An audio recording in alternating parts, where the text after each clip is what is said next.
This controversy exploded onto the national scene back in February. That's when the Globe and Mail began publishing a series of stories through leaked intelligence that suggested China ran a sophisticated campaign to disrupt Canadian politics, including 2 elections. Calls for a public inquiry quickly followed. What we do want is a public inquiry. But Prime Minister Justin Trudeau instead appointed a special rapporteur, former Governor General David Johnston, to privately investigate the matter. In his first report in May, Johnston recommended against holding a public inquiry. It would have been an easy choice. It would not be the correct one. Opposition parties not only rejected that conclusion, but asked Johnston to resign, accusing him of being too close to the Trudeau family. He is a family friend, cottage neighbor, and ski buddy. Johnston succumbed to that pressure in June. In the weeks since, the Liberals and opposition parties have been in talks to find a way forward. Enter Marie-Josée Hogue, a justice for Quebec's Court of Appeal. She will lead a public inquiry on foreign interference involving multiple states. Her first report is due this February 29th, and a final report is expected that following December.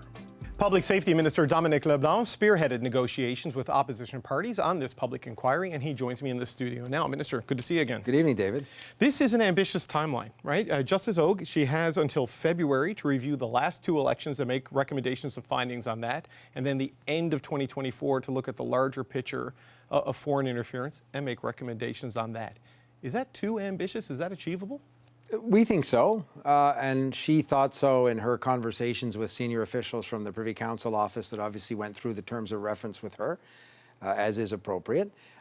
It is ambitious, but it's also important that the work be done as quickly as can responsibly be done. So we're confident that she will have the resources necessary and be in a position to give that interim report by the end of February next year and a final report by the end of the year. And the important thing for us, too, is the opposition parties have, of course, unanimously agreed with every detail of the inquiry, including those timelines. So we think that the work should proceed as expeditiously as is reasonable. For this to happen, though, if she can meet these timelines and for the recommendations to be put in place for the next election, the confidence and supply agreement has to hold. Have you been given assurances by Jagmeet Singh and the NDP that they're not going to pull the plug until this is over? No, I haven't had those conversations. We have a supply and confidence agreement oversight committee. I and 2 of my Liberal colleagues with 3 NDP MPs work on a sort of an oversight committee. We have meetings sort of monthly. Our next meeting is next week.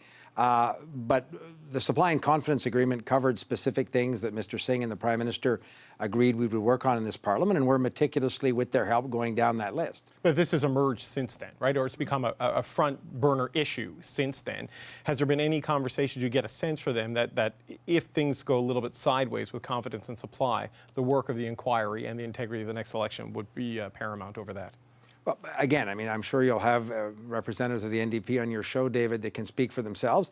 Peter Julian was a very constructive interlocutor, as was Alain Terrien, the Bloc House leader, and Andrew Scheer, as we worked on this over the summer. So, frankly, the 4 of us, the 3 opposition House leaders and I, worked very collaboratively on all of these details, came to a nonpartisan agreement on every detail of this inquiry. We think that's important for democracy and for Canadians' confidence. But the supply and confidence agreement is also about making Parliament work and doing things that Mr. Singh and the Prime Minister thought were important for Canadians. The good news is we can do all of this at the same time. So assuming it holds, we're looking at a timeline of about 16 months to get to the end of next year, give or take a couple of weeks. That's Canada's timeline. Beijing, Russia, whatever other foreign actor, they're not working on that timeline. We've seen warnings from Microsoft today that Beijing-backed bad actors are using artificial intelligence to mess with elections. So what work do you do in parallel with the inquiry? Because the interference and the meddling will not stop while the inquiry does its work. Very good question. And we have, since we formed the government in 2015, taken a series of steps that never existed previously. In previous Conservative governments, there was never a panel of independent senior public servants during an election to monitor attempts to interfere with elections, to publicly disclose something that met a certain threshold. We put in place a series of measures that we enhanced between the elections. And we continue to benefit from the advice of experts as to what we can do. A foreign agent registry, for example. Will that be in place soon? That's been on the books for a while. Yeah. I mean, will that be in place by the end of this year? As you know, the consultation period concluded in the spring. I'll be publishing soon a summary of what we heard. We recognize the importance of acting expeditiously on this.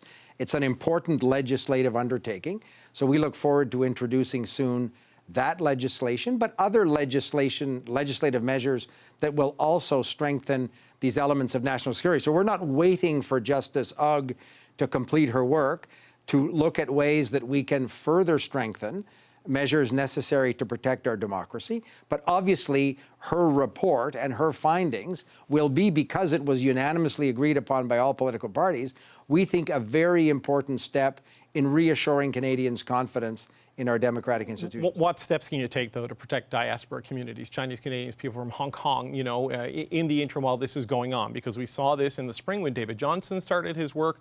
We've heard that this is something that a lot of people feel has been ignored up until now. Waiting another 16 months for findings probably is too long. And you're right. That's why we undertook this spring extensive consultations and dialogue with those communities, precisely for the reasons you identified. We saw a series of sort of anti-Chinese or anti-Asian racism spike around these conversations. That's, in our view, obviously completely unacceptable and unfair to Chinese Canadians. So we think that if we take a series of steps that further strengthen measures we've already put in place, we want to do so in a way that's sensitive to their concerns and accommodates the understandable and reasonable concerns that those communities and others had. And I'll be publishing, as I said, I hope quite soon, a summary of the very helpful suggestions we received. But will we see action before the end of the year? Will we see the foreign agent registry up and running by the end of this year? Or does this slip into 2024? Well, up and running is it's a legislative measure. Sure. It has to go through the House of Commons. It has to go through the Senate. So up and running is a different concept than introducing in Parliament further legislative measures. I recognize the importance of introducing those measures.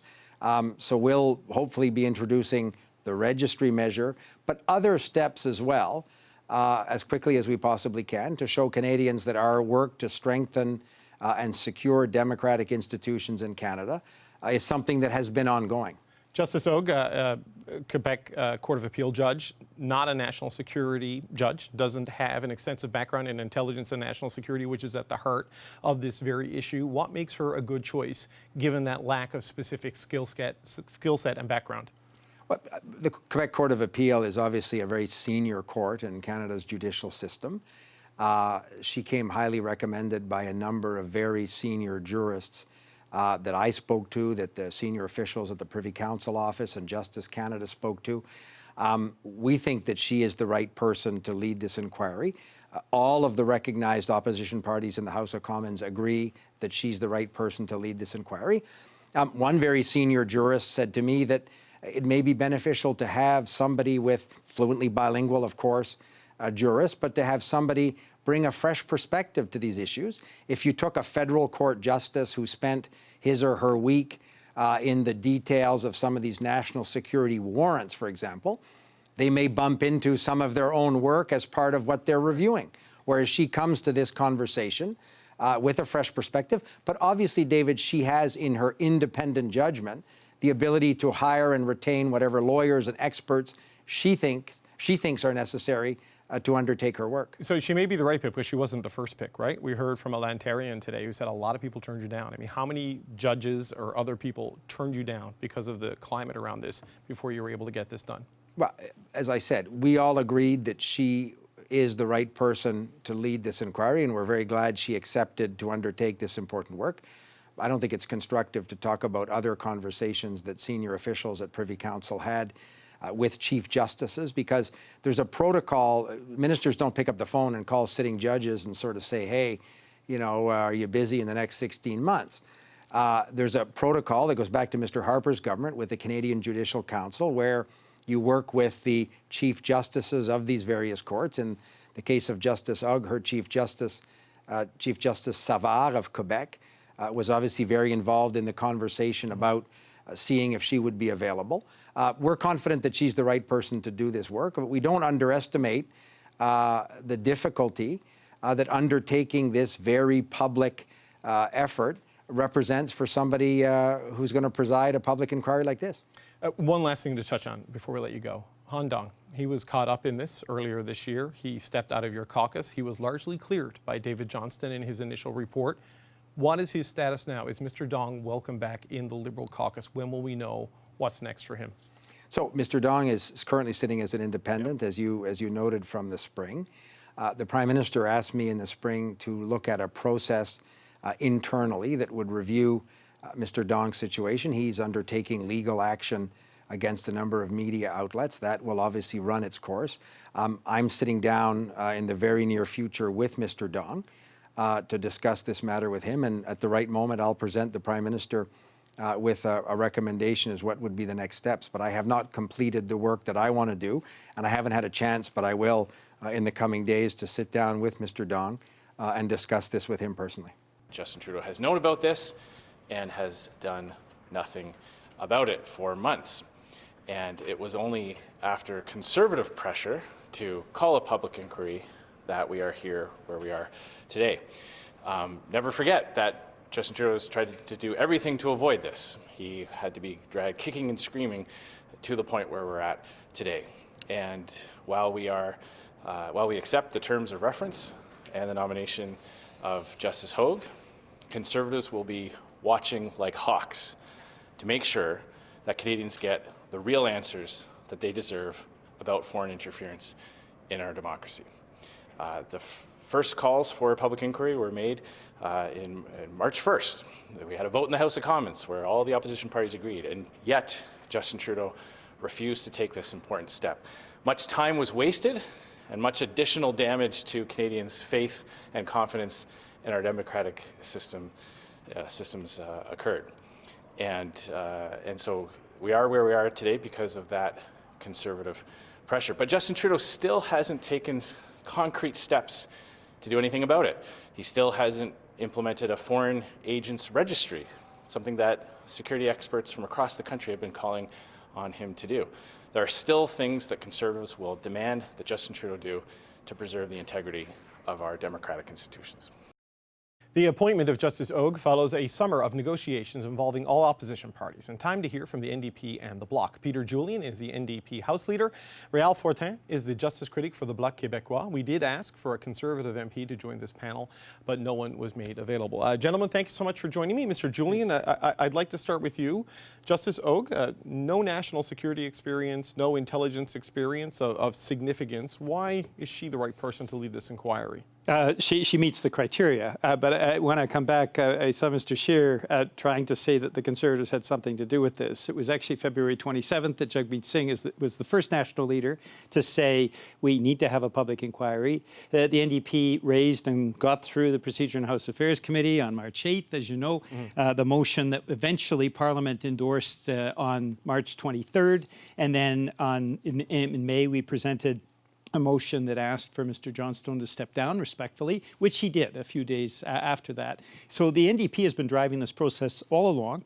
The NDP wanted to make sure that we had a justice that could do justice to what is fundamentally important. These allegations of Russian interference, of Chinese interference, and from other countries such as India and Iran need to be treated respectfully, and we need to move forward with alacrity. And Justice Hogue has seen the mandate and has certainly seen the timelines and is willing to do that.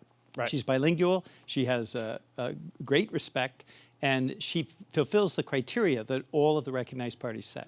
So, Mr. Fortin, the fact that all the parties, at least the parties with status who were part of this process, agree on this, does this mean Judge Hogue is immune from the sort of attacks and criticism we saw with Mr. Johnston? We've already seen some people on Twitter trying to link her to like the Liberals because of her former law firm.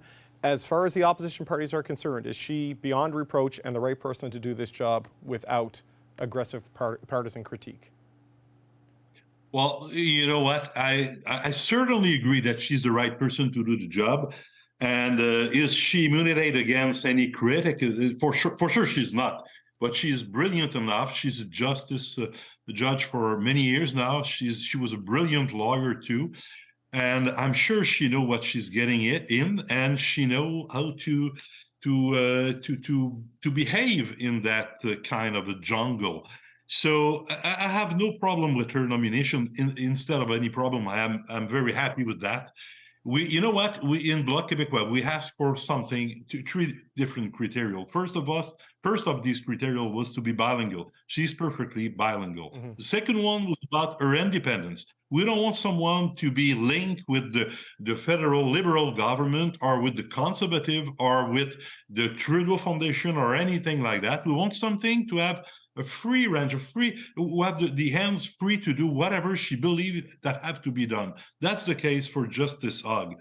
So she have all my trust, my confidence that she will make the job. She will give us a related report, a reliable report that we can work with it, because this is so important. You know, we're talking about the democracy, talking about the judicial, all these systems that are the foundation of our country. So I believe it's important, and I believe Justice Hogue is the right person to do the job. And she was appointed by the Conservatives, by Peter MacKay, to the Court of Appeal of Quebec. And that's an important point that I think on social media sometimes we see disinformation, but obviously she should have the support of all parties. Well, David Johnston was appointed Governor General by Stephen Harper, and we all saw how that worked out, right? But look, on the future, forward-looking, right, on what the task she has ahead of her, she's got to come up with an assessment of what happened in the last two federal elections by the end of February, which is a short time frame, and then we'll get recommendations by the end of next year.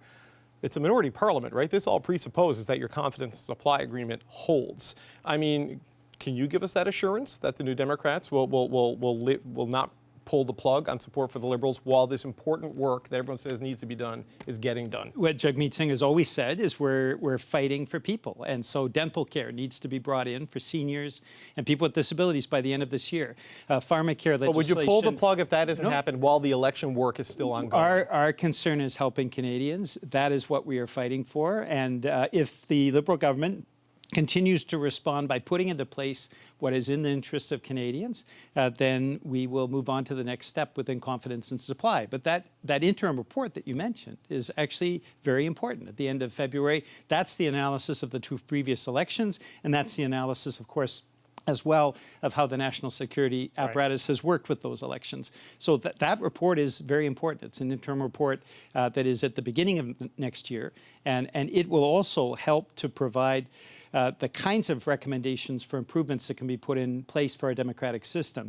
And we're going to continue to press the government to put in measures that make good sense even now. Right. So the work continues. So Mr. Fortin, as Justice Hogue does her work, it's about a 16-month horizon. That's Canada's timeline. As I said to Dominique Leblanc earlier, that is not Beijing's timeline, that is not Iran's timeline, that's not Russia's timeline. What work needs to be done in parallel with this inquiry to make sure that if this minority parliament doesn't make it all the way through, that the next election has the guardrails it needs? Yeah, as you said before, we're in a minority parliament now, so we can go in election at any day. We never know. And for myself, I'm a little bit. We're ready for next spring election, but maybe it's going to be next fall. Maybe it's going to be in 2025. We don't know. Mr. Julian was very close with Mr. Singh. Just said that he's working for Canadian, and he don't know exactly when we will go on the election. So I believe that we can go on an election at any time. So first, we have to get ready for that. I agree with Mr. Julian that we need that interim report in February. It's very important. We never know what can happen in March when the budget will be issued. And I also believe that we have to do action right now. There's many things that we can do. I'm not the one who sit on this committee to put in place all the measures that can keep Canadian and Quebecers avoid from any strange foreign interference. but I believe that we have to act now. And I also deplore that Mr. Trudeau didn't act before. I agree with what the Conservative just said before our interview, that Mr. Trudeau knows since a while he should have done something before.